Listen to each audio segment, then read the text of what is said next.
You're listening to Ride Rehab on WDWNT.com.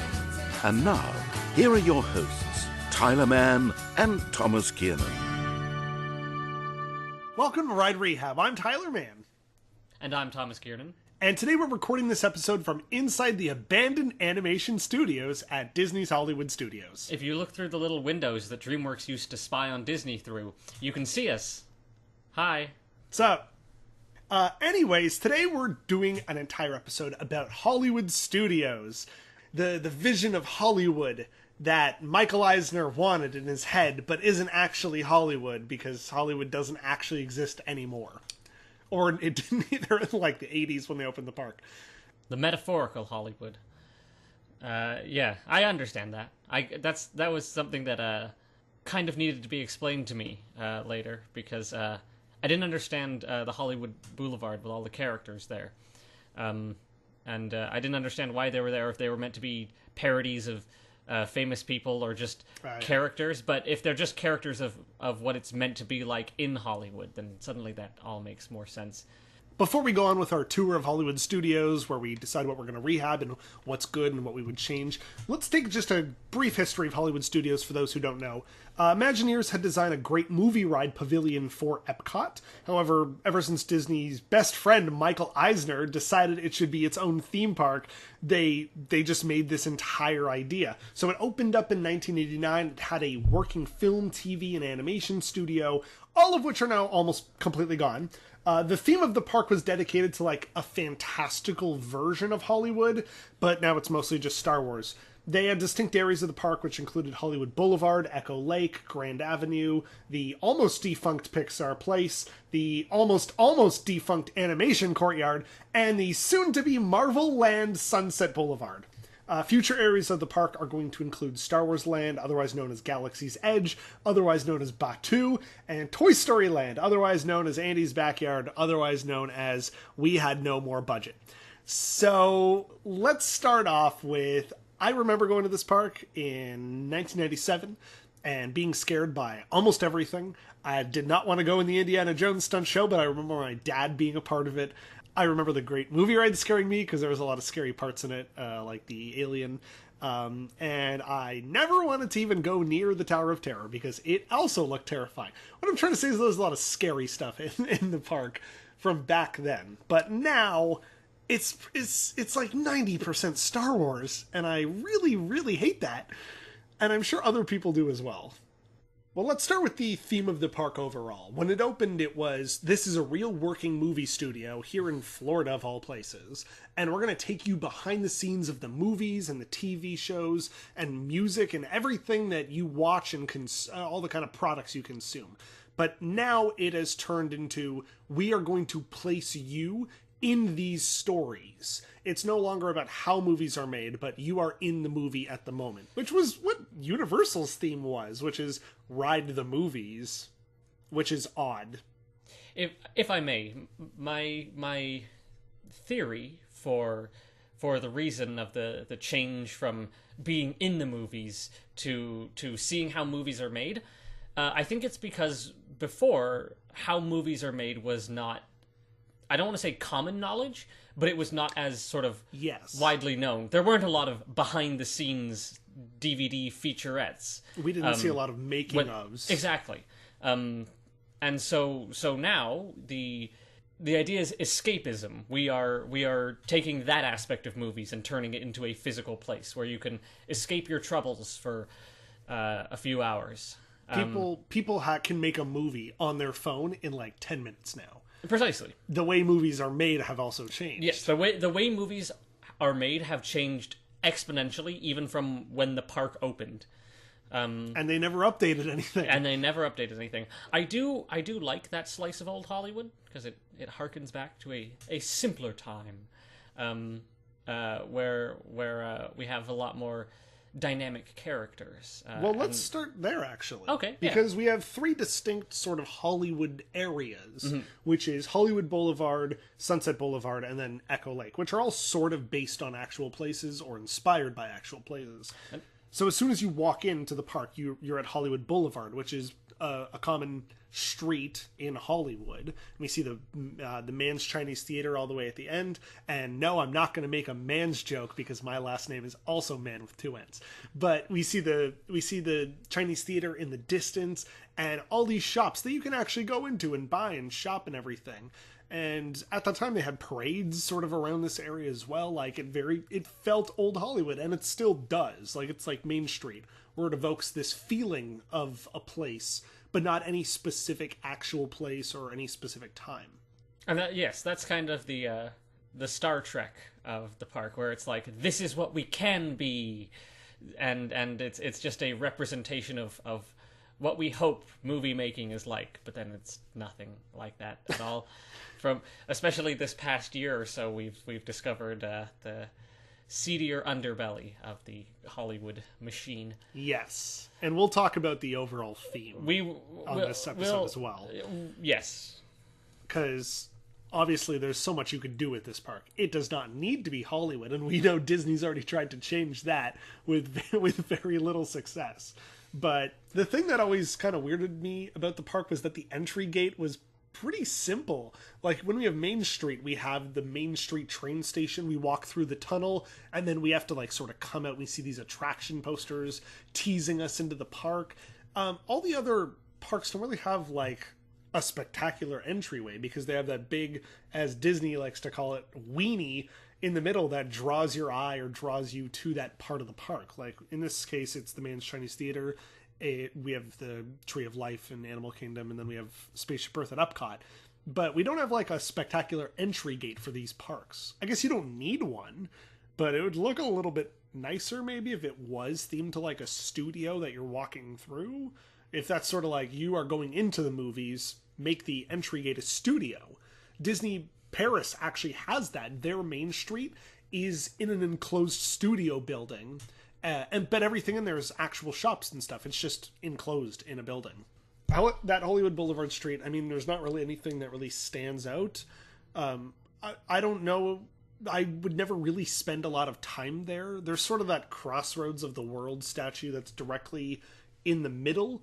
It's very small, though. That's just where you pick up your maps. That's based on a real monument, but it's not like anything spectacular. I'm not like the characters in Planet Coaster where I set like a little waypoint and everyone comes around and starts taking photos, even though it's really nothing. There's nothing really spectacular about the intro that main Hollywood Boulevard street until you get to at least Sunset Boulevard or the Chinese Theater at the front. Mm-hmm. But let's talk about the Chinese Theater then, because it's a very good recreation. I can't agree or disagree, because I've never seen the real Chinese Theater. So for all I know, it could look like a horrible, cheap ripoff. Well, what's good about it is the fact that it's an existing building that doesn't exist anywhere in Florida or anywhere near there. You'd have to go to California to see the real thing. So obviously, when you go to Florida, you could basically say, I was at the Man's Chinese Theater, look at it, there it is. And there's real handprints and everything. I thought that was the most impressive thing, was that when a celebrity comes, they actually put their handprints into the ground, and they've kept that all these years, which is super cool.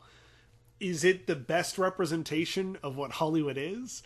If I were to rehab this, I would have a movie studio with sort of like a forced perspective Hollywood Hills sign.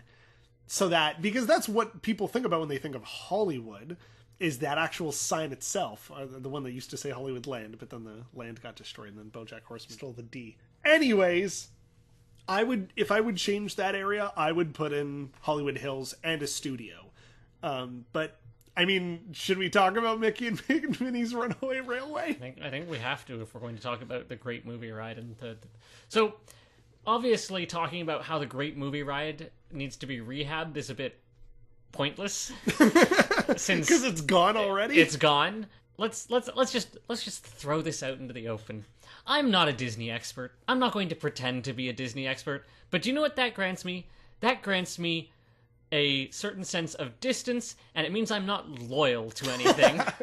It means that I will say, you know what? Maybe the old movie ride was boring and shitty. Who knows? But the point is that I am ready to abandon old things without hesitation. I say without hesitation. There are a few things that I really like, but Disney let the past die, and they killed it if they had to, which they did. Yeah, they did kill it. I will talk with my limited knowledge of the Great Movie Ride. I don't think they needed to get rid of it. I thought that was a very bad idea. We have a beautiful thing called Animation Courtyard where your animated themed ride could have gone. They really wanted to change Great Movie Ride, or we know there was a lot of problems with sort of the Turner Classic Movies sponsorship that they had at the last couple years or so. So we have you on one end of that spectrum of movie ride, and then on the other end we have basically Tom Corliss, who absolutely with his whole heart thinks that Disney made a gigantic mistake. Let me sort of be the middle ground. There was parts of Movie Ride that were great. Great Movie Ride sort of tied everything around the park together. Here is where the spirit of movies sort of lived. We are journeying into the movies, and we're going to see it from all the way back to like Footlight Parade, and then all the way to the end where we see the montage of all these new movies that had come out since that time, and then everything in between was just classics that could not be touched. Singing in the Rain, Casablanca, Fantasia, Mary Poppins, Wizard of Oz, Alien, all these movies that actually were so impactful and still are impactful today.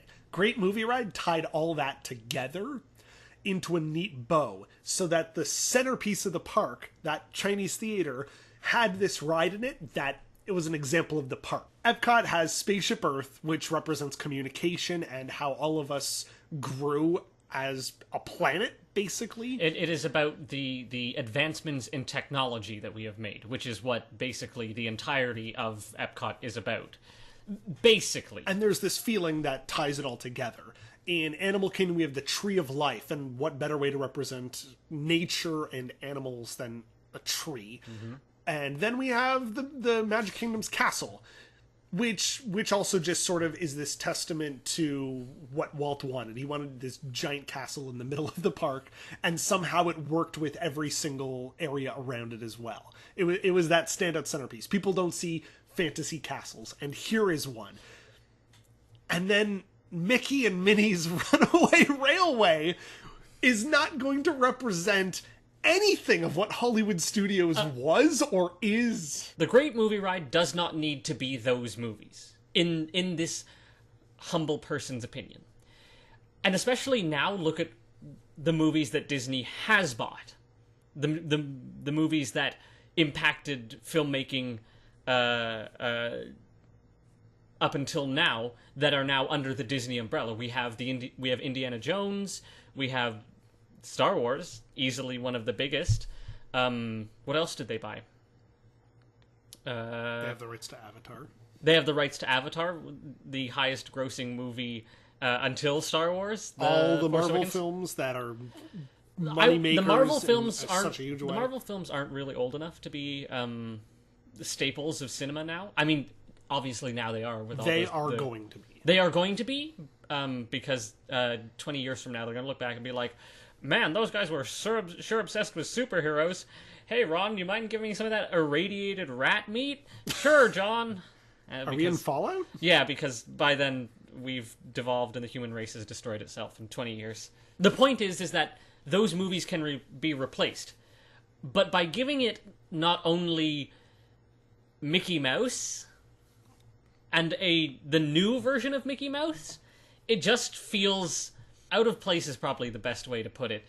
It's out of place. It absolutely is out of place in such a way that it is, when you're looking at something and you see, like, I don't know, let's say you're looking at the Mona Lisa and then you notice a peanut stuck to the Mona Lisa or something or a cashew, you would be like, hey, that doesn't belong there. How did that get there? What? A peanut stuck to the Mona Lisa. But like, or any famous painting, if it had like something stuck to it that clearly doesn't belong there, it's not the point where it's disturbing, but where it's disquieting, where it's weird and clear, and your entire brain says, no, that doesn't go there. What I'm saying is the replacement for the Great Movie Ride is like a peanut stuck to the Mona Lisa. You're right. It's like someone saw it and just was like, I can make it better. Do you know what it is? It's Marcel Duchamp's Mona Lisa, where he painted a mustache on the Mona Lisa. But the difference is that Marcel Duchamp had something to say about the nature of art, yes. Whereas this is just painting a mustache on the Mona Lisa for the sake of painting a mustache on the Mona Lisa. Someone painted a Mickey Mouse head over all the animatronics on the Great Movie Ride. Someone painted Mickey Mouse ears on Errol Flynn or Judy Garland. The thing is that if this ride, Mickey and Minnie's Runaway Railway, here's the thing. It's going to be great. I think it's going to be such a fun ride. That's the thing. Based on everything that WDWNT leaked about what's going to happen on the ride, it's going to be a fun ride. It's just, it did not belong in that house. Yes. What would we put in that house, yes. though? I would update the Great Movie Ride with just all new animatronics and all new areas. I would keep it Disney. Like, they tried to go for things they don't own because they wanted to make it sort of a representation of all Hollywood, which is fine. Yeah, that's understandable. And it would have made sense at the time when studios were a bit more collaborative and more willing to let their properties mingle a bit, because it was always like, oh, more publicity for our movie? Sure thing. But now it's a bit more, no, this is mine, and I will make all the money for it. Even if it means that we're going to change copyright laws for 150 years. I would just update it. Like, all you needed to do was put in brand new animatronics, which there's a lot of, but obviously Disney can afford it if they're going to make such a huge change to a major icon of this park.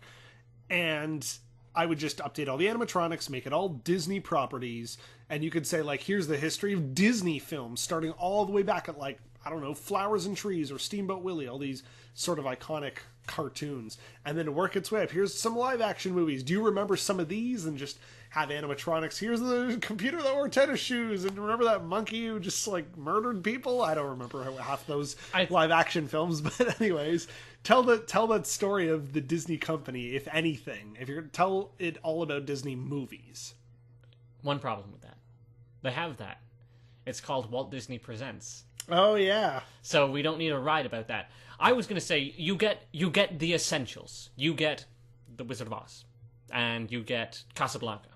You get those two major films. Those two that are considered the epitome of what movies are. And then you reach a certain point where you can be like, okay, we're just going to do our own things now. We're going to do Star Wars. Star Wars was a big important movie, and we're going to do Indiana Jones. I don't think they came in that order, but whatever. Those movies are important and changed the way we did film. And you remember those movies, don't you? Because that's kind of also what it is. It's like, remember these movies? And then the other stuff, there's also a lot of stuff in the Great Movie Ride that's just generic stuff. Like, it's a gangster movie, or it's the Wild West. These things, no one owns the Wild West. That's why it's the Wild West. And no one owns gangster movies. You can just have generic things like that, where there's no specific movie referenced, which I think they did. It's like, well, here's my, if for just blue skying terrible ideas, as well as things we'd like to see, I'd make it an Overwatch ride where you're the payload and you're getting escorted through that Hollywood area in the Overwatch map. Because that map has Wild West area and space area, and a city area. Yeah, and it covers like a lot of things that are already were in Great Movie Ride. So what you're saying is you want Blizzard to take over the development of Walt Disney World? I think that Blizzard World should be real, and I think Disney should work with them. I think we're getting a little off track. I'm going to pull you back here. To get you even more off track, though, wouldn't a best of the worst ride be great? You could have someone pointing out, like, and there's Death Wish shooting up a bunch of people. There's Charles Bronson with a 45. Bronson.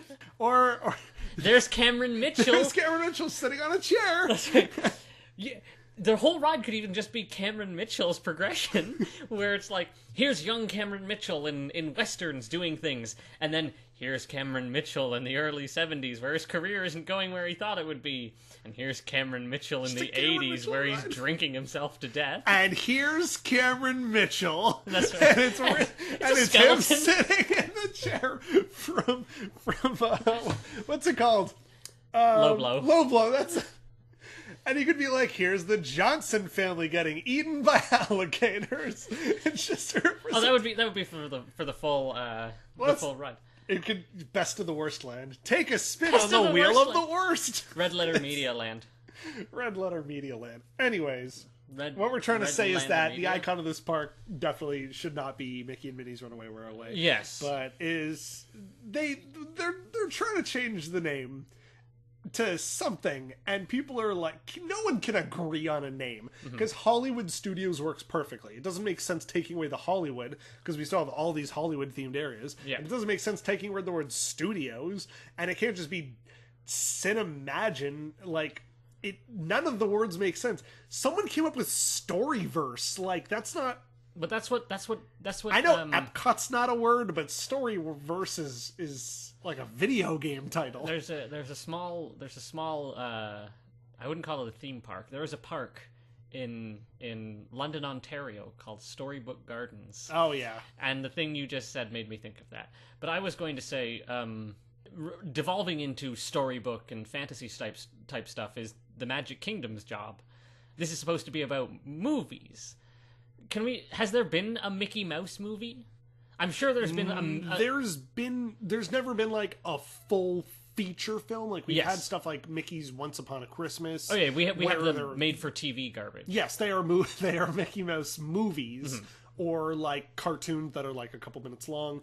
I mean, there's never been a Mickey Mouse full length feature like Follow That Bird or something. Like we haven't had a movie that's just called like Mickey Mouse the movie or something like that. Well, because there's the Goofy movie, which was a thing that happened, and that did get like a theatrical release, did it not? And that's a good movie. It is a good movie, and it's shocking, but yet Mickey Mouse himself does not have his own movie.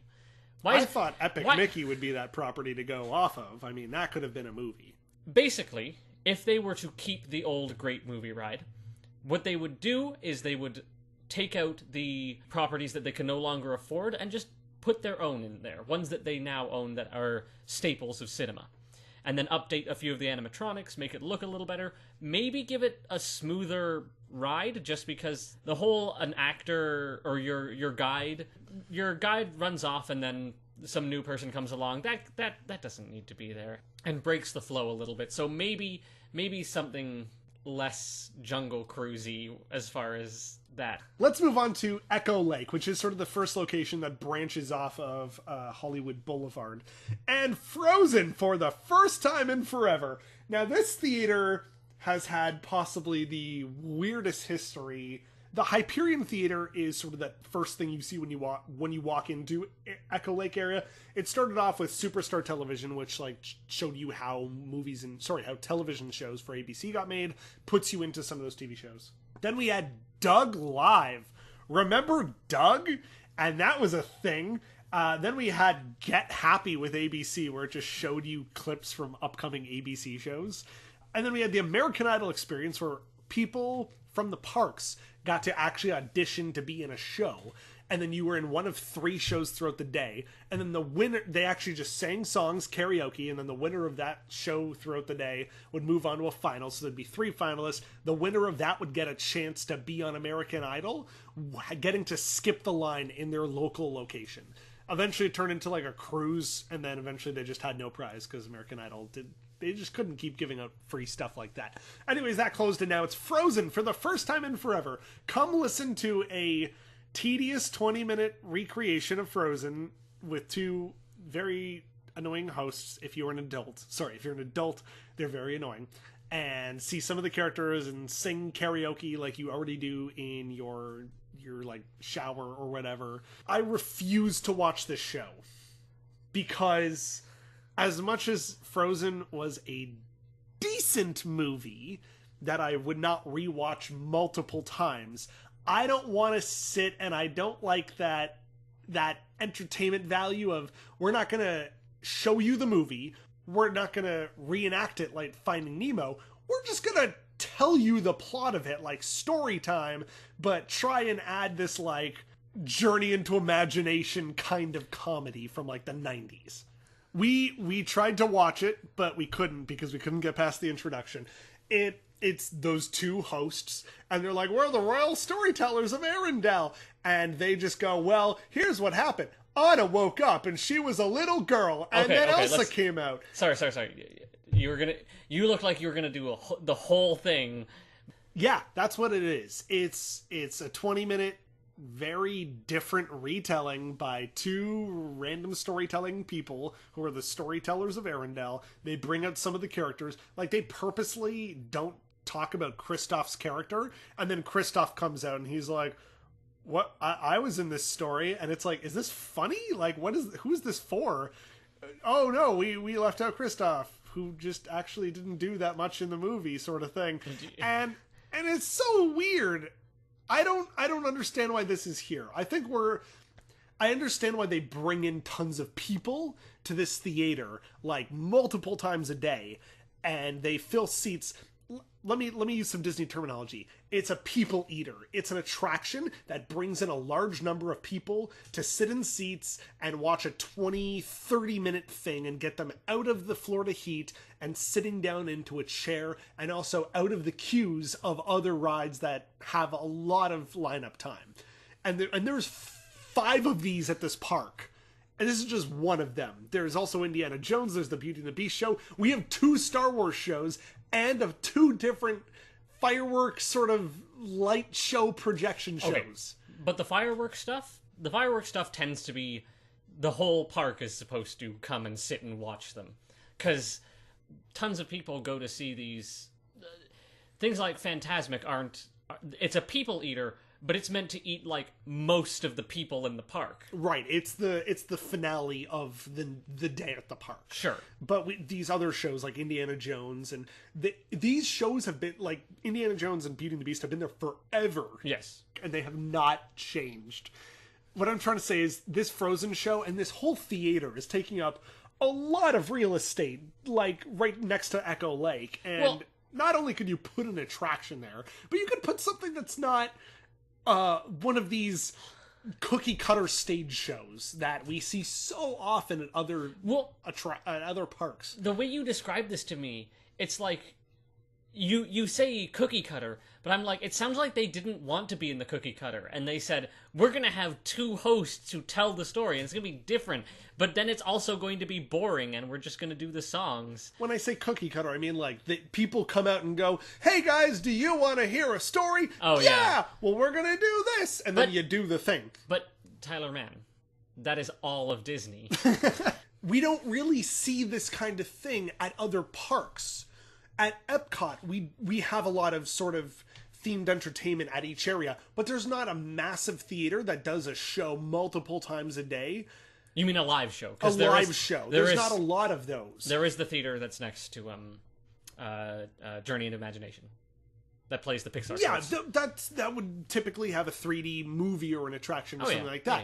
Yeah. And that's at least part of it. Used to be part of the Imagination Institute, but we don't have 3 different reenactment sort of retelling story time shows at a lot of other parks. Magic Kingdom only sort of has one right in front of the castle, and even then nowhere else in the Magic Kingdom are you seeing something like Frozen for the first time in forever. There's a lot of attractions, there's a lot of shows where you sit down and there's animatronics and stuff like that. Like Tiki Room, for example, is a show where you're watching and you're listening to music, but it's not, hey everyone, do you want to hear the story of Moana? We don't see that. Anyways, what I would put in this building if we had to rehab this, I would put something completely original. Like, I don't know, maybe take one of those failed animation ideas that you have or the scripts you're not using and make something new, like something completely original. Just don't use Frozen like, we get it, this is Frozen. We're not going to Arendelle. If you're going to make a Frozen ride, take us to Arendelle. Oh wait, we have that in Epcot. Don't just do another show or get rid of this one and make something original. That theater's been there since the park opened. That's no longer what this park's about. Frozen is the Disney equivalent to Minions. Think about it. It's unwanted. It's for your dumb kids. It keeps getting shoved everywhere it doesn't belong, and I'm sick of looking at it. We're going to move on because we've been talking a long time about two rides. Yeah. Let's move on to the Indiana Jones Epic Stunt Spectacular. Now, I actually like this show. The first time I saw it. It's a long show, and I think we're past the age of stunt show or backlot stunt show. When we went, you asked me, Tom, do you want to see the Indiana Jones Stunt Show? And I said, I don't know. Is it good? And you said, it's really long and I don't want to see it. And so I said, all right, then we won't go to see it. So I have seen videos and such that you have shown me of it. Whatever. It's a recreation of the Indiana Jones action scenes that we remember, which I think is fine. From the first movie, though. This show has not updated since it was introduced at the park. Like, they didn't even include something from the second, third, or fourth movie, and now we have a fifth one that's starting filming in, like, 2019. Are they ever going to update this? My guess is no, because I want you to name an action sequence that isn't from the first movie. The minecart chase. The minecart chase could be done as a roller coaster. I don't think they can do that in a stunt show. Yes. But I'd love to see, like, a part of the track. Like, if this is how they made it, and here's sort of, like, the backlot of how we filmed it, build one sequence of that track and be like, this is how we actually did it when we filmed it in Temple of Doom. We put them on one piece of track and filmed it multiple times. And then we had a miniature. Like, stuff like that. Or, like, in the third one, we do have there's also the sequence with the bridge in Temple of Doom, which if they could recreate that in that giant stage, like where they're on the bridge and then they cut it and it sort of falls apart. I mean, that would be weird how they do it in a stage show, but that would be so cool. Like, there's a lot of memorable moments that I would like to see. Mm-hmm. Well, what I was going to say is also that a lot of the effects they do replicate are ones that don't rely on editing to save them. Yes. Something like the bridge does rely on editing, because you cut away from them cutting the bridge to an action shot of an actor who is actually tied to some strong suspension cables holding on to a piece of wood, sliding down and hitting something. That requires a lot more, what's the word I'm looking for? Finesse, as far as the special effects of it goes. The other things, like the fight scene in the plane, those can just be done on hand, because you just have the plane that doesn't look like a plane rotating around. It looked like a starship. It did, because it was like flat and weird, and it didn't look like a plane. But the point is that you can just recreate that by just having it rotate and trying to keep the action there, and then of course having the trapdoor that pulls the guy under. And then the boulder scene is something very easy to replicate. You just have a giant styrofoam boulder that almost hits your actor, and then he just pops up and he's fine. If the park invokes a feeling of Hollywood, I think this show at least invokes the feeling of Indiana Jones. I mean, like, there's the scene where the spikes come up from the ground and stuff like that, and those temple things, like, try and cut him in half with, like, an axe or whatever. That's not in Indiana Jones specifically. That's just something we familiarize with an adventure serial genre. Exactly. But if we could so that's why this show is good and also sort of bad. If I could Ride Rehab it, I would put in the Indiana Jones ride that's at Disneyland, because as I know it's basically copy and paste Dinosaur, like the exact same track, the exact same vehicles, right. But I still want an Indiana Jones adventure ride, a ride where I feel like I'm in the world of Indiana Jones. If that's what the park's going for, placing you in the movie, I would have like a trackless sort of ride system, something where it feels different. And you maybe make it different. Like, we already have the sort of that temple from the Disneyland ride with the skeleton and the eyeball shooting lasers and the bridge. I'm sure we can put in something different. I'm sure we can tie it into any of those movies. Maybe even that minecart chase. Make that a ride. I'd love to go on a rickety minecart ride through a temple rather than sort of like the motion vehicle that they have. But what would you put in that area? What would I put in that area? So that area is basically just like a giant open stage, and not even like the back of it is outdoors. I mean, if you could rehab the show, like, well, would you keep a stunt show with the sort of new theme of the park? I think I would branch out to other special effects type stuff. Maybe at one point, like, a dinosaur leans down and roars, and then they pull it out, and it reveals it's just like the top half of the dinosaur, and the rest is animatronic tubing and stuff like that. Have just more backlot sort of stuff. More backlot sort of stuff, but with bigger things that more people can appreciate. Because they have that thing where they pull the audience in, and they're the crowd in the fight scene. Yeah. But that's so, I don't know, meh to watch. Just because it's just a fight scene that doesn't need to be on this giant set. Basically, what they need is, I mean, I guess the set is part of the action where they're like swing on ropes and stuff like that. But make it less of a stunt show, more of a sort of showcase of the larger things in movies. Why not have like one of those giant fans they use, a wind machine? Oh yeah. The thing is, and show people how those work. Have some dude throwing leaves in there, or heck, even here's what Avatar looks like, and it's just like 5 square feet of green screen and some guy in a mocap suit, and then they make a screen come down and they show you the side-by-side comparison of what it looks like. The point is that it needs a technological update, and I would probably drop the Indiana Jones theming, and I would make it more generic movies, and not a stunt show. So what I'm saying is I would destroy the entire thing and replace it with a DVD bonus feature, basically. The thing is, Universal still has shows like that. What? I just had the idea. You could have the dogs in the Crystal Fox outfits, and they just run across the... I just think that would be adorable. Let's move on to the ABC Sound Studio, which used to have the Monster Sound Show, basically backlot how they make sound effects for movies, the One Saturday Morning Sound Show, another sound show. Then we had Sounds Dangerous, which was a binaural audio show, which I actually really liked. It was Drew Carey, he was a spy. You put on headphones, and then they did things in the left and right side of your ear to make it sound like you're getting a haircut, and there's bees in the room and all that kind of stuff. I actually really liked that, because you didn't see a lot of binaural audio stuff, other than Alien or Stitch's Great Escape, as it was called. Then we had basically what we saw, which was Star Wars Path of the Jedi. 10-minute movie. I actually thought it was pretty solid. You know what? I will give credit to Path of the Jedi that it made the prequels look like they mattered. Yeah, because it showed how everything tied together. Yeah. It's like those fan videos you see online where they show, like, Obi-Wan Kenobi, like, oh, yes, I fought with your father in the Clone Wars. And then it shows the clips like a flashback sort of thing. Exactly. I like that. Like, for anyone who doesn't know Star Wars, who's like, okay, what's this whole Star Wars thing about? This is, like, the perfect thing to show them. Yeah, well, it's the perfect thing to show them to describe the entire series as it has sort of become. I have a few qualms about them putting Rogue One in there, but Rogue One. It fits within the story. It fits within the story, but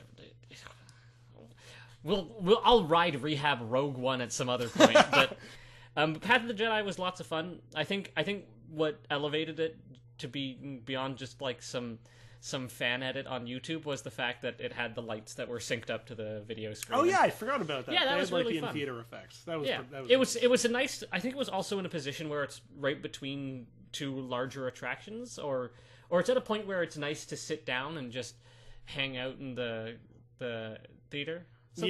So that's it got us into the front row seats to sit down for a bit. I can't speak for any of the other things because those are all gone now. And it's not like you can have video of an audio experience. I guess you can have the audio experience, but that requires like... Oh yeah, you can look up any binaural audio thing on YouTube. Okay. I mean, I did it we recorded a separate episode about Guardians of the Galaxy, and I actually did some editing to make it sound binaural audio. But regardless, I think that whole building just needs to go, and something else needs to go in. You could fit an entire trackless ride vehicle.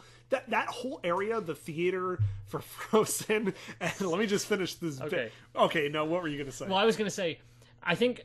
Well, it's going to be my closing statement, so I'm going to let you finish, and you can edit all of this out. The theater that has Frozen, the celebrity meet and greet with Olaf, and this theater, this whole thing is basically the size of the Great Movie Ride building. You could put in a whole new attraction that wouldn't be a people eater like these two shows and this meet and greet are, but it would definitely be a technological upgrade for the park, and also it wouldn't be just two theaters attached to each other.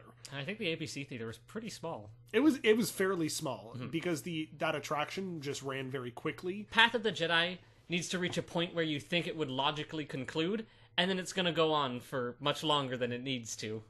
Let's talk for a moment, just really quick, about the Jedi Training Academy, because we've watched this and we've seen a lot of YouTube clips of kids doing great, hilarious stuff there that they are not supposed to do. It's not for us. We are two grown men who do not have children. This show is not for us. Yes. It's fun to watch something when it goes wrong, obviously, but there's never the guarantee that's going to happen. And it's great to see Darth Vader and, the Kylo Ren characters come out and fight little children, but it's so not a Star Wars show for us, like that dance-off show used to be, for example. Exactly. It's for parents who want to see the kids in the show. And for the kids to be in the show. Yeah, like Jack Sparrow's training exactly show. It's not really for people, people passing by can stop and watch it for a second. Mm-hmm. That's probably the most they're going to stop and do it. What would we put there instead, though? I'd put just a straight up show, a Star Wars sort of show, maybe like a reenactment thing. I think that would need a larger stage. Well, I mean, for fun, Enchanted Tales with Belle. We reenact the story of Enchanted. But bring out Yoda, and we're going to reenact Star Wars for Yoda. Don't do that. Okay. Bring out Rey and be like, we're going to reenact Force Awakens. Don't reenact any of the Star Wars. What was I going to say? I was just going to say the most consistent problem is that kids want to join Darth Vader. Just give them the Sith Academy. For Christ's sake. Give them a bad guy place to do bad guy things. Let me clarify upon that. I brought this up before, and Tyler Mann said, well, you can't encourage things to be doing bad things. That's not what you're doing. All you're doing is taking the same thing and reskinning it. It's the exact same thing. You don't tell kids, oh, if you be a bad guy, we're going to be nicer to you, or you're going to get more credits or something. If you're a bad guy, you just get the appreciation of the bad guys instead of the good guys, because there are edgy kids out there like me, who would give their right arm to have General Grievous say to me, "You did good today." I don't remember. Inspirational music underneath this. But that's all I really have to say, is that one of the wonderful things we have about Star Wars is that we have the light and the dark side, and you get to choose your destiny. But with a lot of the Disney stuff, it feels like you are the good guys, and that's all you get to be.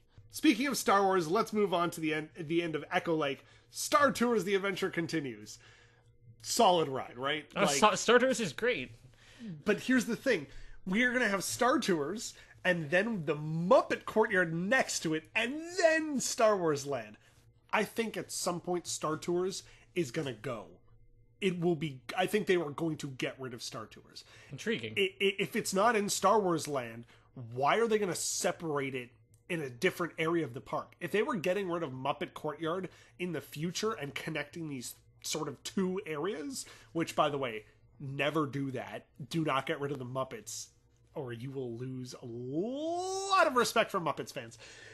Oh no! How will Disney survive losing respect? Well, I hope they have a lot of respect in their savings account. It's the last thing Jim Henson did. Yes. And look where he is now. What I'm trying to say is Star Tours is going to go eventually. It doesn't work in that area, and I think I would love to see them move it to Star Wars Land. I think they could still make it work by having a tour there. Like, Star Tours is the name of the touring company you're flying with. It's not Star Wars Tours. It's Star Tours. And I think they could make it work in Batuu, but they're going to have to close the ride down and reopen a new building in Batuu. I disagree. I think that Star Tours will probably stick around because it is it's one of those older rides that is sort of not gaining traction, but is sort of becoming a staple of the Disney parks. I think because one of the new areas is you land in Batuu. So then arguably the ship itself could have landed outside of Batuu, and then you make your way into Batuu. It is Star Tours does not need to live in Star Wars land, because it doesn't take place in Star Wars land. It takes place across the galaxy. Right. Disney probably, I don't want to say doesn't care, but is less attentive to that level of immersion. Especially with something like Hollywood Studios, where things can clash and you can just be like, oh, it's other movies, except for Mickey and Minnie's Runaway Railway, because that doesn't fit in with the theme of movies. Yes. Anyways. So I think that can survive. Let's say if we had to rehab Star Wars, or Star Tours, not Star Wars, Star Tours. Yes. It's hard to say, because I know there's so many variants. This is a crazy thought. But maybe do even more randomization. I know it would require building more things. There's no humanoid droid for the new series, is there? We have BB-8, who's the new R2-D2, but we don't have a new C-3PO. No. But the point is that I'd love to have one where it's like the screen comes up and K2SO is there or something like that, or even that could be tied into the story, where it's like K2SO is like, I have commissioned this ship in order to get me to my home base or something like that, and then you have a different droid, or the Pee Wee Herman droid, Rex. You could have him piloting it. I know that requires having like interchange. I guess no. Yeah, I was about to say never mind. You can't have interchangeable animatronics. So that would be a crazy amount of technology. That's the thing. I mean, maybe it could be done with modern stuff, but I doubt it. And I think it would be too time consuming and too painful. You need a mini American Adventure. You know how the stages go down and then move into like sort of this like slot system? I was almost thinking of like the droids are on a rotating spoke, and then when one droid is needed, it goes zzz, and then the wall comes in, and then it's like, wow, would you look at that? And then whatever. It's hard to rehab Star Tours, because the point of rehabbing is to improve upon a ride. And Star Tours is already a really good ride, and there's not much I can be like, well, this sucked. Maybe a better queue? Maybe a funner, more interactive queue? Well, the outside is still themed to like a movie studio, because you can see sort of Endor trees, but you see like the back of them is still made out of like scaffolding. Sure. And there's for some reason an AT-AT, which does not belong in Endor, and you also see like parts of that are like being held up in a weird way. The queue for the outside at least still doesn't look like Star Wars. It looks like the set outside of Star Wars. Sure. If that makes sense. But and then we have that show, but let's not get started with that. Well, I was going to say, but we want that for this specific one, because we want to be like, this is the movie, and then Star Wars Land is the land. That's where you go, where Star Wars is real. Yeah. You know what I'd do? What? Because it's the exact same motion simulator system, bring back Body Wars from Wonders of Life Pavilion. I mean, it's a motion simulator. You could sort of just strip it down and put in anything else. That's true. Like, okay, so let's move on to Muppets for a second so I can come back to this building and what you can do with it. I was going to say that brings up a whole new thing. Maybe we'll loop back again and do a whole episode on Star Tours and what theoretically the ride, if the Star Wars theme was stripped away of, what could it become after that? Yes. Muppets Courtyard, which was originally going to be a whole Muppet land. Jim Henson actually worked on this project. It was going to be Muppet Vision 3D. There was going to be a ride called the Great Muppet Ride. It was going to be the movie ride, but with Muppets. But with the Muppets replacing characters. It would have been great. That would have been great. You know what? That would have been better than Mickey and Minnie's Runaway Railway. If you were to make the Great Movie Ride with the Muppets, you have the built-in defense of being a parody, where you can say, we don't owe you anything because we are parodying your movies. We are not actually remaking your movies. Yeah, like Mary Froggins. It's like Mary Poppins, but just with a frog. But Disney owns Mary Poppins. It would be like... yeah, it could be like... The Muppet of Oz. Oh. Both of those were great. And there's actually already a Muppet Oz movie. There you go. But anyways, Muppet Vision 3D, I think, is still a really good show. You watched it multiple times because it's also just... It was one Grand Avenue was actually sort of soft opening, so there were not a lot of people actually walking down that area. And don't even get me started on Grand Avenue. I'm sure we'll talk about that in some capacity. But Muppet Vision 3D is good, but it never changed because it was one of the last things Jim Henson actually worked on before he passed away. So a lot of those things are still great, like Statler and Waldorf addressing the fact that they're bolted to the seats because their animatronics is wonderful. Sweetums coming out and being a face character walking around is wonderful. Someone in our party just loves the Muppets so much and freaked out because I did not tell them Sweetums existed in the show. The queue, oh my gosh, the queue is full of sight gags and the key under the mat bit. Like, everything about this show works so perfectly because the people from Muppets worked on it themselves. Yes. Well, that's what I was going to say. That still has the charm that the Muppets have. That sense of humor and that energy to it that was just so distinct in the Muppets. And this ride still has all of that. That pre-show movie is 15 minutes long because it's the same length as the actual movie itself. And that pre-show movie does not get boring. It's essentially just the Muppet Show. Like, they're just doing gags with all the TVs. And that was great. I was about to say you're wrong. It does get boring when you watch it a second time and have to stand up. Yes. That's the one detriment, is that you have to stand. I also think another detriment is that Sweetums comes out during the pre-show. Oh, yeah. And there was an attempt by one of our party members to interact with them, but it was clear that they are not meant to interact with the people there. They're just meant to come out, do a bit, and then go back in. As if to preview the fact that this is sort of like the backstage area for the Muppets, and here's one of them. Yes. And I think that could have been not done better, but I think that that's a unnecessary detail. And while it's fun, I guess we have a very special case where our compatriot is a person who pushes interactivity, and maybe that's a unique scenario, but it's a point at which people might try to interact with that character, and the character ends up just having to ignore them. Sweetums is only in there for like a couple seconds. Yeah. The fact that our friend tried to interact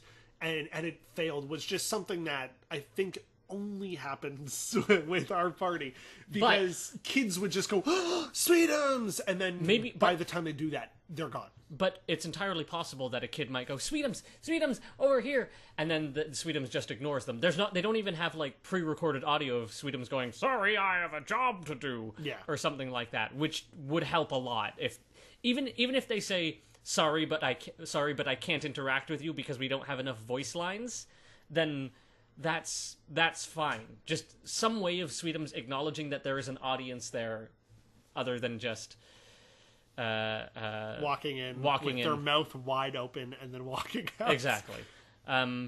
What I do to the movie, though, if I have to rehab it, is just even like I don't even know if there's ever been like an HD upgrade, like if they went back to the original film or even just updated the special effects, because what's old feels very old. Like Waldo, the Spirit of 3D, is just the 3D is so not up to date. Yes. And for a little kid, that would no little kid I think is gonna go, oh, this is garbage. But no kid. I'm sorry. I'm just picturing two kids in like your classic kids in like baseball caps and t-shirt, and they're just sitting there, and one of them leans over to the other. This whole thing is garbage. Like a 3-year-old kid, I can't believe my mom paid money for this. Yeah, exactly. But Waldo should definitely be updated. I think doing a whole new movie would be great. You could do all the same gags you've already done before. And I love the theater itself as part of the show. Like having the arrows come out of the wall and having the explosions and parts of the wall disappearing. When I was a kid, I was like, how are they going to do another show after this? The walls are gone. Mm-hmm. Like, I didn't, as a kid, I believed it. Yes. And that was what was great. Yes. Because other 3D shows, they don't really have that sort of thing. This theater works perfectly for that. Especially with like the projector or the cannon that comes out of it and everything.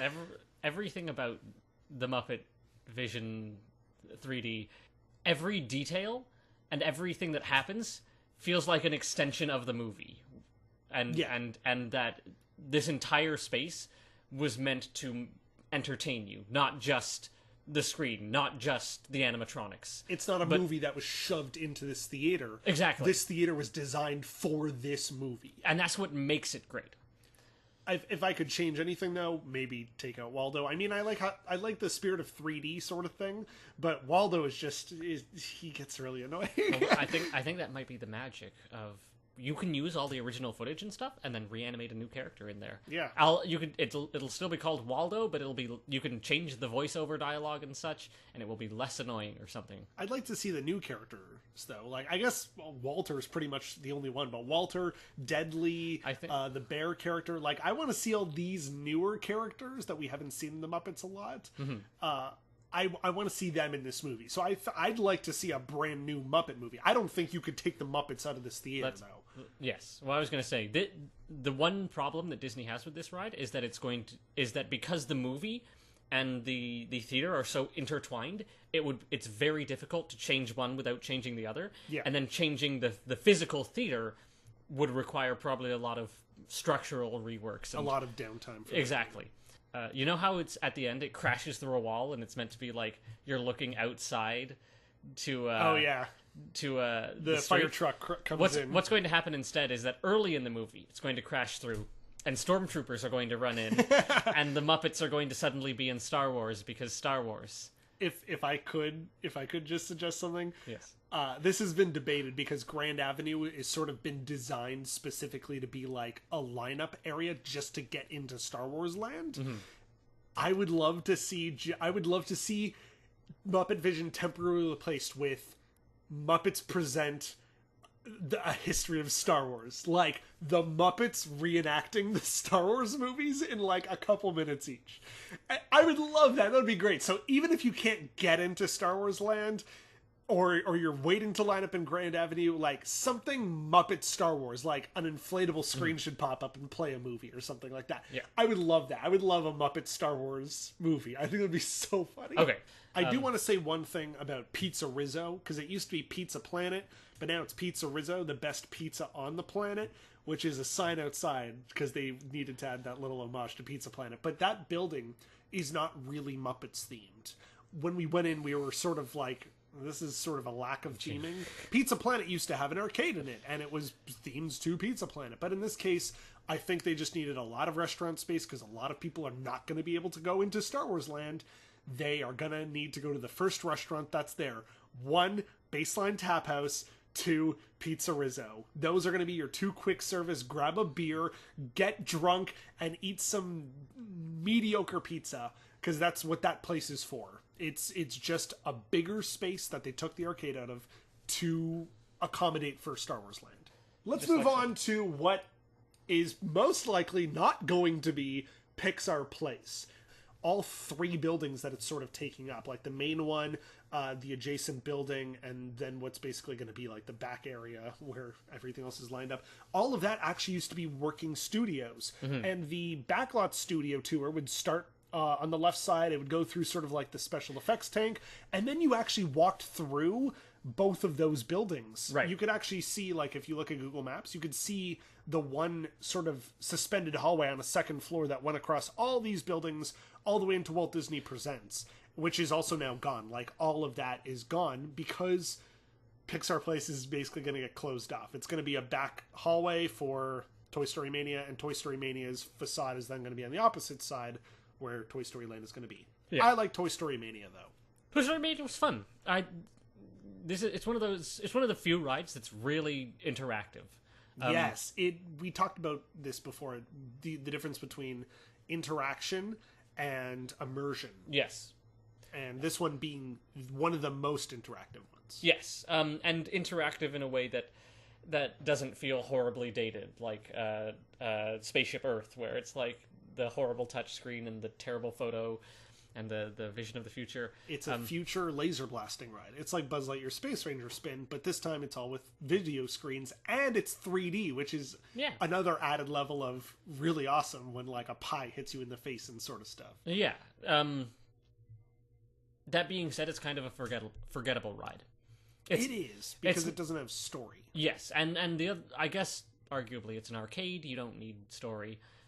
You just want to be able to beat your friends. I will say, I have been on several rides where you have a gun and you shoot. This was probably one of the most accurate ones I've had. One that was... Oh, yeah, the aiming. The aiming was consistent, and I was very impressed, because I was expecting it to be hot garbage, but turned out okay. It is good. They even released it as an actual video game on Wii, where the aiming was not accurate. I was going to say, anything that gets ported to Wii will always be worse than the way it was before. It was just the main menu was bad. But yeah, I think there could be a story out of it. That's the thing about Toy Story Land, is that it's a lack of story. Because, I mean, other than the word story in the title of the land, Slinky Dog Dash just has, Andy made a roller coaster, and Slinky's on it. Yeah, that's it. And then Alien Swirling Saucers.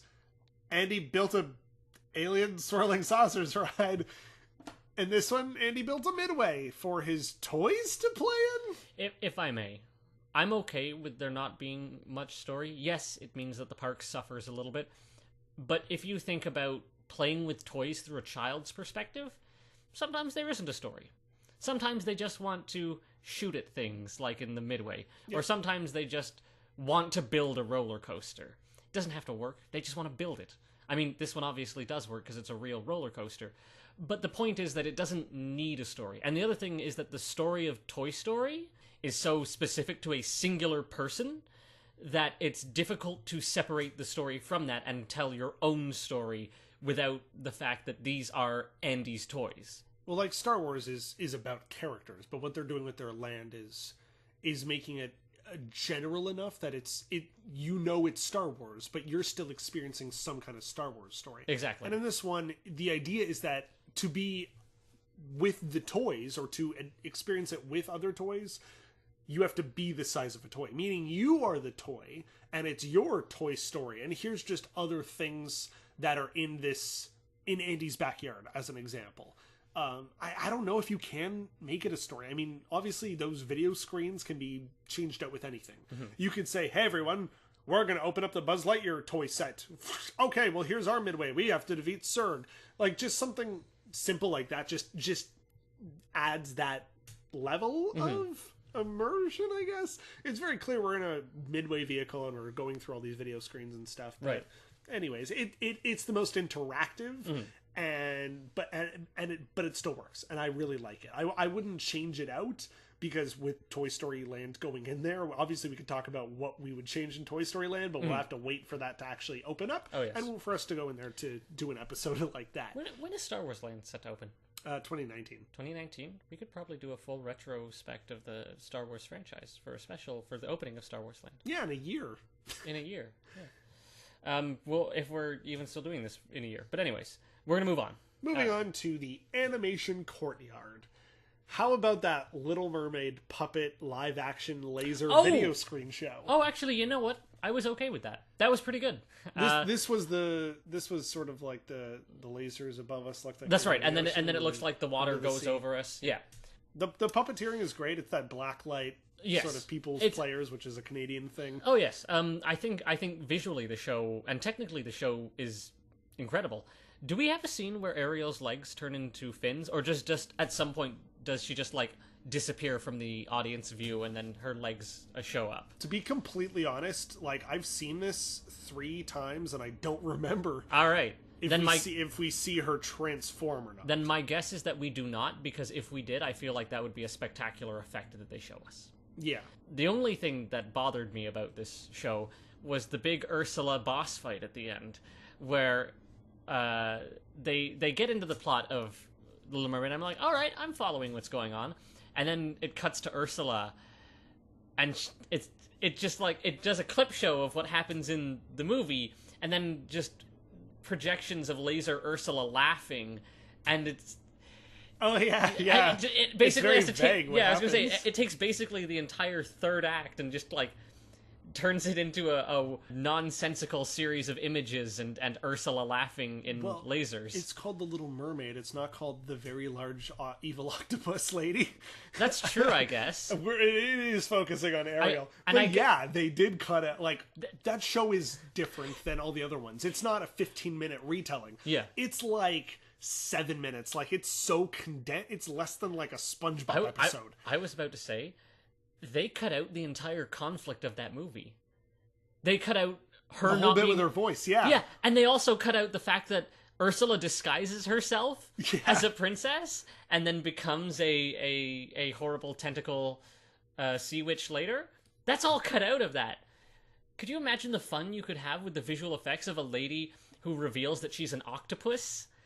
That would be such a great effect. That would be. What I would change about this is, once again, it's another one of those shows where they bring in a large amount of people and then they get them in and out and sitting on chairs.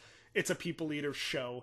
I would just get rid of this entirely. I think this whole animation area, or the animation courtyard, used to be a working animation studio.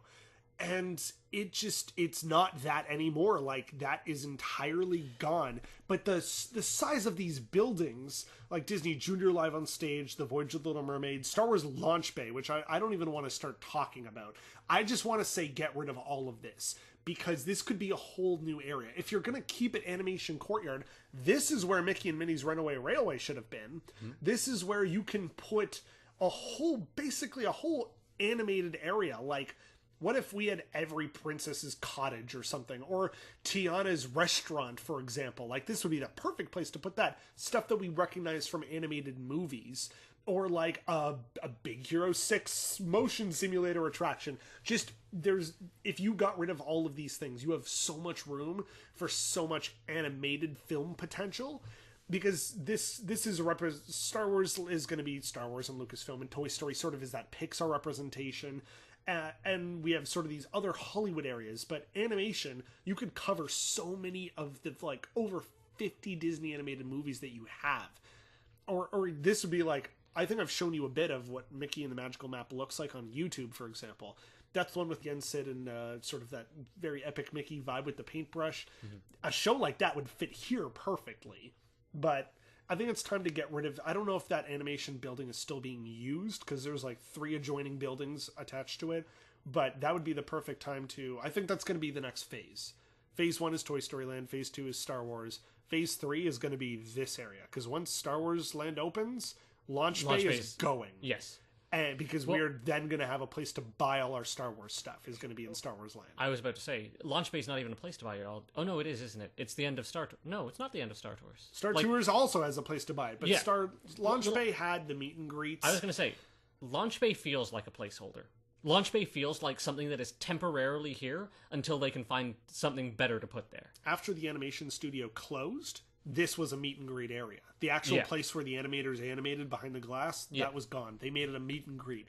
Then they got rid of that, and now it's Launch Bay to tide you over with Star Wars until Star Wars Land opens. Yes. But that's what I'd do to Animation Courtyard, and I'm sure we could do a whole thing about what we'd put in there, like what land we'd open, but that'll be a whole separate thing. Since we discussed it, let's move on to Launch Bay, because it's right next to Little Mermaid, right? I have nothing to say. It's Launch Bay. We met Kylo Ren. He was scary. I want to get rid of that whole area. Okay, that's fair. I will briefly... Yeah, I'm sure you want to talk about Well, yes. I was going to say, Launch Bay was a thing that I liked because, 1, I'm a nerd, 2, I'm a loser, and 3, I'm sexually attracted to Kylo Ren. And so I like the museum quality it has, where it has the miniatures from the thing, and it has the all the different lightsabers that the bad guys have used. I don't know why they don't have one for the good guys as well. They should. The meet and greets or whatever, you can put those wherever. But I liked the museum-y feel of it. And I want more museums, and I know our Epcot episode where you said you wanted more museums or art galleries and stuff like that. With Star Wars, where the special effects and especially the practical effects are such a big part of it, I think you have something there where you can be like, here's the Crystal Fox animatronic that we used, and here's what happens when we peel back the the crystalline skin layer. And here's all the working pieces and how we made it move, and then we just CGI'd over it and you couldn't tell. So Launch Bay, as far as I'm concerned, it's a placeholder, so it doesn't need to be improved, it just needs to be removed and replaced with something better, so we don't have to talk about it very much. Moving on. Disney Junior is... I have nothing bad to say about that, because it's a show for kids and it works. The puppeteering is very good, and it's like 4 different stories, so I think that's cool. I don't have anything wrong with it. That was the thing that shocked me, was the puppeteering. You pulled up a video, and I was like, I don't want to watch this. This is Disney Junior. I'm going to have literally nothing to say. And the Mickey puppet popped up, and I was like, ooh, look at that. It was very impressive. I was impressed, and then I got bored again and stopped paying attention. Let's move on to Sunset Boulevard. So this is the street that branches off of Hollywood Boulevard. Again, Sunset Boulevard is based on an actual Hollywood location. Oh yeah, I know. And the shops there are really great. But the big thing about it, and I'm not actually going to talk about Tower of Terror, I'm going to talk about the streetmosphere characters. Oh, yes. Because so that's where this is. So much fun. This is one of those areas where, like, the Main Street characters sort of carry over to Hollywood Studios. These people, when they embody this character, this character exists only for them. No one else plays this character. They sort of create and live that character every day. And you'll see so many great characters, like the guy who's trying to direct people as he walks by. And what did he say about you? He's as I passed by, this was by myself, not when we were in a group. I just happened to be passing by, and he pointed the camera at me and said, "How will this young man ever find enough hair product to sustain his look?" And I thought that was funny. And I wish I had looked at the camera and gone, "How will I ever find enough hair product to sustain my look?" And then continued on. But instead I just ran my hands through my hair and ran dramatically off. And that's what I was going to talk about, actually, yes. is what level of interaction you should do back with them. There's another great character who... in a great video that I saw recently, he was trying to hail a taxi of strollers that were passing by, and he's like, "I'm not going to be able to fit in this," and eventually he sat in someone's stroller, like almost on top of a kid, and then they wheeled off, and that was great. I specifically encountered these 2 ladies who were sort of gossiping about things that were happening in Hollywood, but mostly the people that stopped to watch them. And they did not acknowledge that these people were here. I made the mistake of asking them, "Hey, what do you think about my outfit?" And they went, "Who are you? We're trying to have a conversation here." And I went, "Oh, I should not be interrupting. Yes. This is not the kind of interaction where I should be initiating it." Because a lot of people who go to these parks, they don't want to start the interaction. Yes. They wait for other people to do things with them, and then they feel embarrassed. Like, that's sort of the point of the streetmosphere characters. I was going to say, that's the one sticking point with the streetmosphere characters with me, is, yes, they initiate the interaction, but then how far is that interaction allowed to go? Because it could just be the director points a camera at you and makes fun of you, or it could be the director points a camera at you, makes fun of you, and then you and your friends perform a little movie for him. Just this, like, you sit there for a minute, and he's like, "All right, what you're going to do is you're going to say this, and you're going to stand there, and you're going to go there, and I'm going to pan the camera over, and you're going to do all these things." Well, they have all these characters, especially at meet and greets, they have their own idea of what they're going to do when you approach them. Like when you meet Star-Lord at Walt Disney Presents, for example, he has his own little bit that he's doing, for example. He's like, "Hey, come up here and meet Groot." And then when I tried to interact with Groot in my own way, he started asking me questions, and I'm like, "Oh, well, I am not as prepared as Star-Lord is to have this conversation." Yes. And I don't know where I'm going to go with it. Yes. And with the streetmosphere, there is some times where they ask you questions, and then you get to interact, which feeds their interaction so they can continue to talk to you. But when it comes to the way I did it, it was not good. I tried to initiate the interaction, and they clearly had their own little story going on where they can't see us, but they can talk about us. But I started talking to them, and it didn't work. That being said, they still did make fun of me. They said, "You know what's really bad? People who wear socks, but then roll it all the way back down to the shoes," because I had like long socks, but I rolled them back down to my ankles. And they were making fun of that, and that was pretty funny. But at the same time, I felt embarrassed that I tried to start something and they did not follow through, and I went, oh, well, I feel like the fool. But that's what they're meant to do. They're meant to be like, you're a weirdo, and then walk away. That's what I like about them, is that they are one of the few characters at the parks who are allowed to make fun of guests. Yes. Let's move on to the next thing, which is the Beauty and the Beast live show, which is one of those condensed things where it's the whole movie, but sort of like, it's not even condensed, it's more so highlights, like picking out the songs that are good from the movie and just performing those. Again, this is a show that holds a lot of people. It has basically really only had Beauty and the Beast. Before that was just this Hollywood show. There was Dick Tracy, which we watched Dick recently. Tracy! And we were like, this was a thing? Shout out to TPM Vids. And then we had Hollywood's Pretty Woman, which ran for like 2 months. And then we had this Beauty and the Beast show. And this Beauty and the Beast show has been there since 1991, basically since I was born. I've seen it too many times. Getting in and out of that theater, I do not enjoy.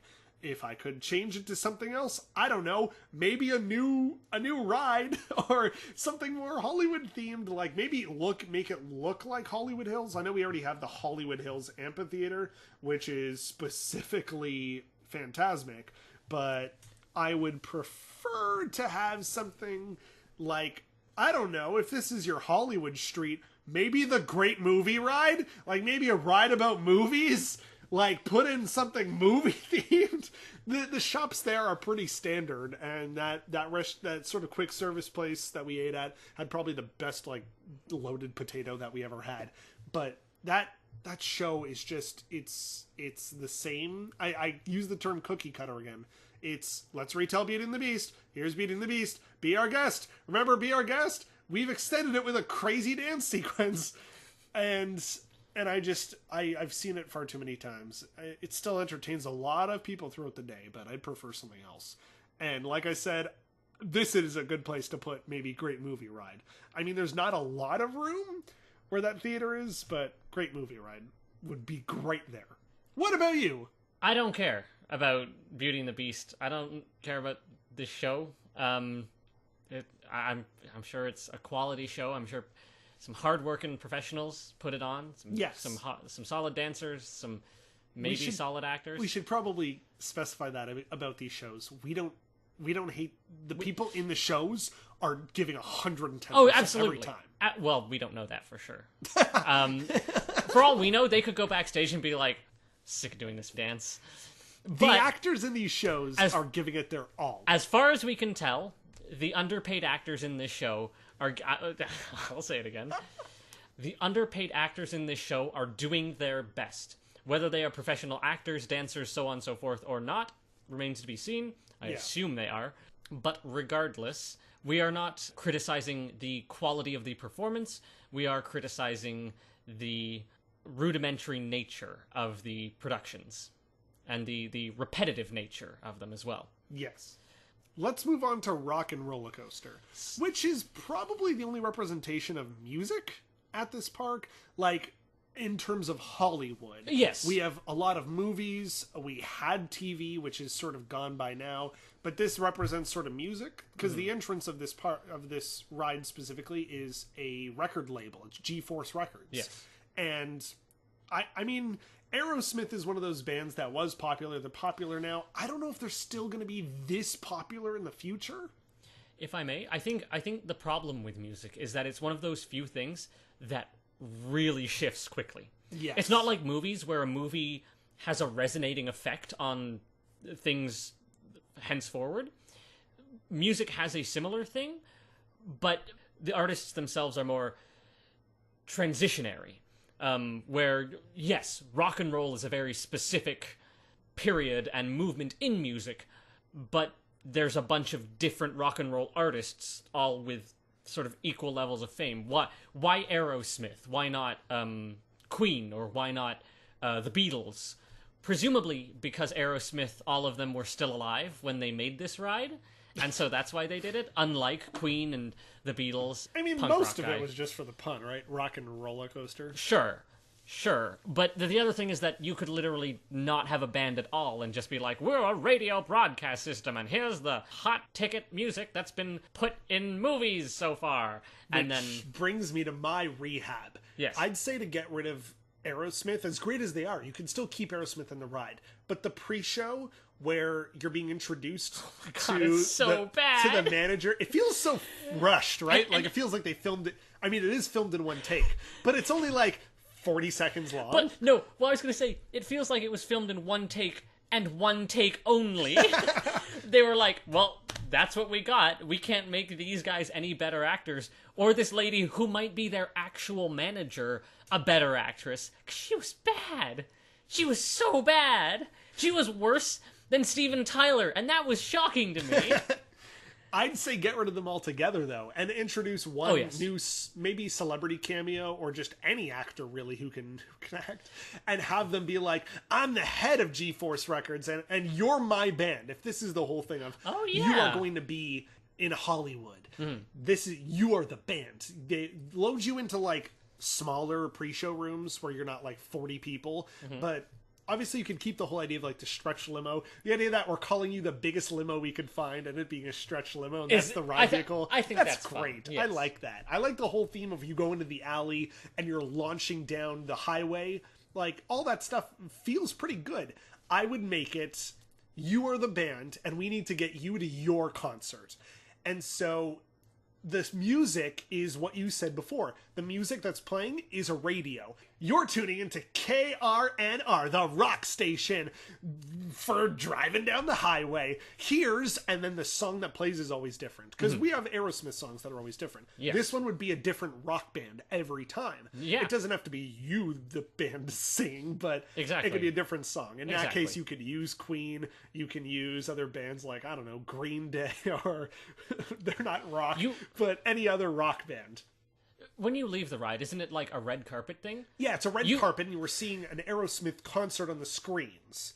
So you could be any concert, really, but it should show you on the screen. I was going to say, what you could have, and maybe this is a little too much, but you have a room with like a green screen. They would have like miscellaneous props like that, and then what you do is you have the guests come in, they put all that on, and you have them mime that stuff, and then you edit a background into them and put them on stage in the exit area. Considering that we have the technology to understand which photo gets attached to the person sitting in that seat using your magic band. Exactly. That kind of technology is absolutely possible. And that green screen stuff, you could do that so easily now. Oh, yeah. The whole thing is that you'd have to load people into these rooms. They'd have a time limit, but we have that with Test Track, where you sort of have a time limit to design something personalized. Yes, the difference here is that they have like costume pieces, and I guess unlike Test Track is that it would be separated rooms, more like a character meet and greet where it rotates around, and they have multiples of these rooms that you go into, but they all have basically the same props and such. But then again, I guess there's the problem of letting guests touch thing, and you have to spray stuff. The moment the public becomes involved, things become pricier and more breakable. I think we may revisit the Rock and Roller Coaster. Yes, because I think there's so much room in that area. Yes. For anything else, and I think we could talk a lot about what we would put in there. Well, I was going to say I think the point of rehabbing something isn't to tear the entire thing down and then replace it with a new ride. The idea is to take what we have existing and change it. In this case, you could even just strip away the entirety of the Rock and Roller Coaster theme and replace it with just another coaster. And other parks are getting that. Like, we're getting an Iron Man ride, which is just going to be a reskin, essentially a rehab of Rock and Roller Coaster. Yeah. It's going to be the same track and everything. It's just going to be the whole theme is changed. Yes. And yeah, you could do that with a lot of rides here. Oh, yeah. Star Tours, Rock and Roller Coaster. We're absolutely going to revisit just reskinning a lot of things by stripping away what's there existing rather than changing it. Before we end this episode, we just want to give a shout out to all the people on Twitter and from WDWNT staff who gave some suggestions. Swede Meatball, who says American Idol and Drew Carey soundstage should be torn down, and maybe put a place where the Osborne lights could be again. And honestly, we thought that was going to be Grand Avenue, but that's not happening. Jesse Ed 06264739 says everything. Rehab everything. Dreaming of Disney says the live show selection, which is what we talked a lot about, which is like the Frozen show and the Star Wars training and everything. And Cider1 on Twitter said, lose the launch bay and Voyage of the Little Mermaid, connect the two buildings and make a massive new indoor dark ride, possibly resurrecting the Wreck-It Ralph concept from the Magic Kingdom. All right. Yeah, like Sugar Rush Racing or any of those other things. Sure. Northeast Nate says the whole old animation area, Little Mermaid show, old loading area for the tram ride, demo that whole area and make it again about animation, comic drawing, character meet and greet, and add a Roger Rabbit spinning ride. Or a new stage show. Roger Rabbit! Of course! Why? What? We're so Acme. stupid! Roger Rabbit is 1, about movies, 2, about animation, 3, has Disney characters, 4 is in Hollywood. Boom! Make a goddamn Roger Rabbit ride! Yeah, there's the existing cartoon spin ride where you're in sort of that ride vehicle and it spins around and it has all those cool show scenes and stuff, but I would love a brand new updated one with original animation and everything like that. Even the Great Movie Ride could be a Roger Rabbit ride where you get in the animated taxi because it blends animation, Hollywood, or it blends that fictitious Hollywood, it blends animation, and it blends the almost streetmosphere characters with Bob Hoskins' character, where it's like, it's sort of, well, it takes place in the 50s, right? Yes. So Golden Age of Hollywood. Exactly. It fits perfectly, and it brings everything together. Who framed the Great Movie Ride? Who framed the Great Movie Ride? Remember me? When I destroyed the Great Movie Ride? I sounded just like this! Okay, that was a bit loud. That's a great suggestion, so thank you, Northeast Nate. The idea of Roger Rabbit is something we didn't even fathom, honestly, before. Thank you so much. We have some other people who are saying that Muppets in Indy are just stale. That's true. Rock and Roller Coaster needs it bad. Yeah. Refreshing Phantasmic. We are going to talk about Phantasmic later. Yes. But Pathogen Zero says, bring back the animation area and revamp one of the store Vogue to be villains in Vogue again. The thing is, a lot of the stores, they don't really stand out a lot. Mm-hmm. Like, it's not like the exit area of Star Tours where they have a lot of just, it looks like, for some reason, Tatooine, but it also looks like a backlot, and it's also has just the generic place to buy Star Wars stuff. Who cares? A lot of shops are pretty standard. We are going to move from this abandoned animation studio. I think we have like a hotel reservation. Yeah, we do. Check in for. We gotta check it. Is that a door? That door wasn't there before, was it? I've never noticed that. There's a light coming from between the cracks in the door. I think it's calling to us. We have to go. We have to go to the light. Tom, don't. We have to. Tom, where are you going? I'm going through the door. Tom? I'm going. Oh my god. Tom! Oh my god! Tom, no! Oh my god. Oh my god. I don't know what happened to Thomas, but I'm out here by myself. And this door, it's calling to me. Be sure to visit riderehab.com. We have a lot of t-shirts and hats that are now available, including Barrelin' Over Canada, as well as a Ride Rehab logo, and tons of other merch we're going to add in the future. Be sure to follow us on Twitter and Facebook at Ride Rehab, as well as Instagram, where we're going to post some of our artwork and covers and photos from our own Disney archive. Also, be sure to visit WDWNT.com, and remember, new episodes are up the 7th of every month. Normally Tom yells 7, but he's not here right now. 7. So thanks a lot for listening. I gotta go after Tom. I gotta be brave. I gotta be strong.